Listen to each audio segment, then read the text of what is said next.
free. In every country in this world, it seems to have a Republican government. And in America, the Republicans look out for the rich. Yep.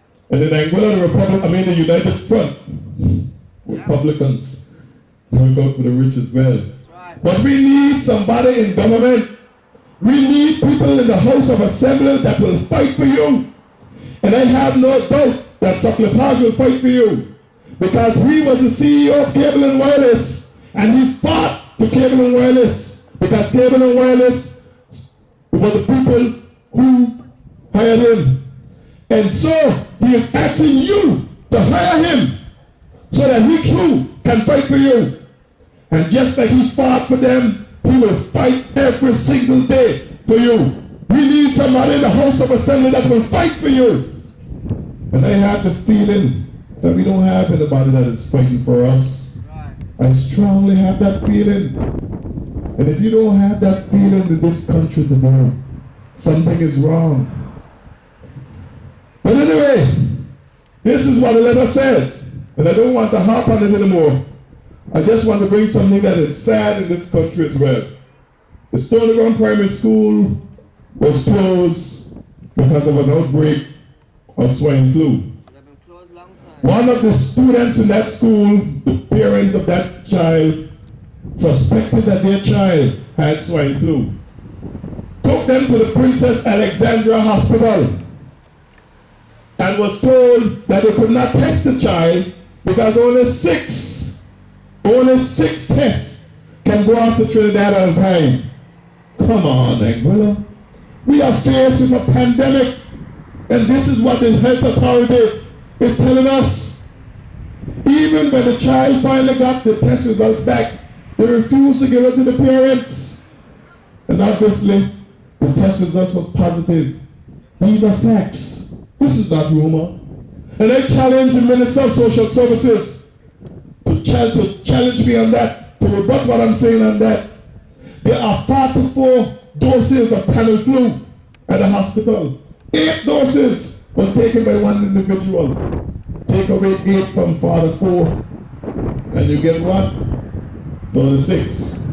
So, if we have 10 people in Anguilla that contract swine flu, we have a disaster on our hand. And they won't say anything about it, just as they didn't tell us anything about the tuberculosis cases down in Viceroy, where they had 20, 25 Indians cooped up in a container.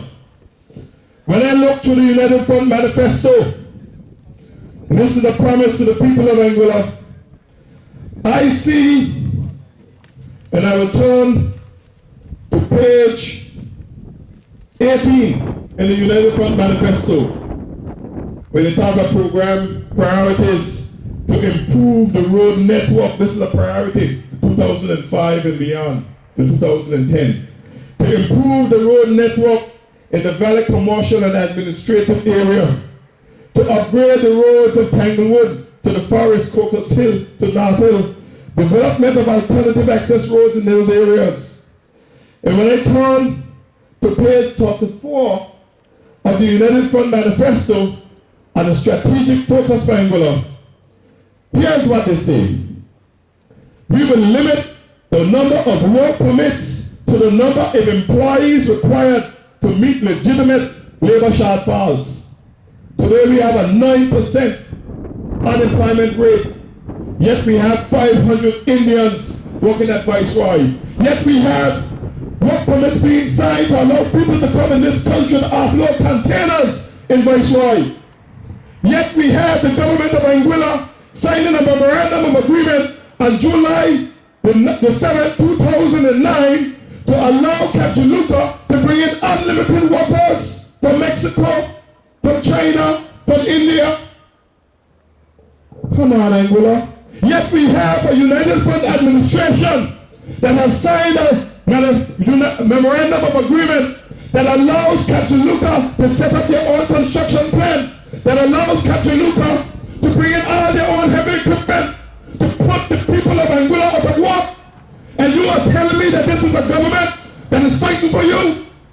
Anguilla, this is why we need people like Sutcliffe Hodge This is why we need a change in government. We need people that will look out for the people of this country instead of looking out for the investors who fly them around in private jets. Come on, brother. Go ahead, brother. They're saying that we're lying. So I want to bring the memorandum of agreement that was signed on the 7th of July, 2009, and read some of it to you. And I'm not even going to read about the concessions or the tax breaks. I'm going to read that it says, the services of all construction plant, equipment and vehicles, and the provision of all materials necessary for the development of the project shall be sourced from construction and heavy equipment service providers and material providers in Anguilla. Subject to the prices thereof being competitive. Who they being competitive with? If John Doe heavy equipment is priced at $20, and Peter Pan's heavy equipment is priced at $21, then that should be how you work it out. But being competitive, available, subject to the prices being competitive in the Anguilla context. Should construction plant, equipment, vehicles, and materials not be available at competitive prices, this is where they catch you, relativity. Competitive prices in the Anguilla context and not be available on Anguilla in sufficient number, subject to the reasonable approval of the government. Just like Viceroy and Flag, we have history to know how they will operate with this. But the developer may import into Anguilla, free of custom duty, the required construction plant, and we have news filtering around this country today that Kajuluka is right in the middle of negotiations to purchase a construction plant, a concrete plant, people. Equipment and vehicles will be re-exported at the end of the project. So now, Kajuluka bringing the heavy equipment, no heavy equipment operators getting the jobs, and then they re-export them afterwards. And that's supposed to make us feel good. That's supposed to make us feel good. So I'm reading from their document that they signed, their top secret document that leaked out in the hands of their news. And then I photocopy it and pass it around the country. And Betsy Gray said that I should be arrested for doing so. Come on. We should know better than to allow a document like this to get in my hands. We should never allow a document like this to get in my hands. Now listen to this. The government agrees we are shown to be necessary to grant work permits to specially skilled personnel associated with the design, planning, construction, and sale of the project, provided that said individuals and firms satisfy the requirements of the laws, regulations, and policies associated with the issuance of work permits. The developer has represented to the government that it may be necessary for the developer and resort operator to recruit and import key staff for the operation and management of the project. And where this is shown to be necessary, the government agrees to grant work permits to those individuals meeting the requirements of the laws, regulations, and policies associated with the granting of the work permits.